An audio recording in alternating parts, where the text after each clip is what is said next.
पुण्याच्या कल्याणीनगर परिसरात एक भरधाव पोर्शे कारनं दुचाकीस्वार तरुण आणि तरुणीला चिरडल्याची घटना घडली होती। या घटनेत अभियंता तरुण आणि तरुणीचा मृत्यू झाला।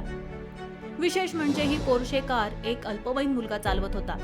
या घटनेनंतर त्याला लगेचच जामीन मिळाल्यानं वातावरण चांगलंच तापलं होतं। अखेर अल्पवयीन आरोपीचा जामीन रद्द करून त्याची रवानगी बालसुधार गृहात करण्यात आली। अल्पवयीन आरोपीची आई, वडील आणि आजोबा हे देखील कोठडीमध्ये आहेत। दरम्यान या प्रकरणात दररोज नवनवीन खुलासे समोर येत आहेत। या प्रकरणात आता मोठी बातमी समोर आली आहे। पोर्शे कार अपघात प्रकरणात पोलिसांनी आणखी 2 जणांना अटक केली आहे। अल्पवयीन आरोपीला मदत केल्याचा आरोप त्यांच्यावर आहे।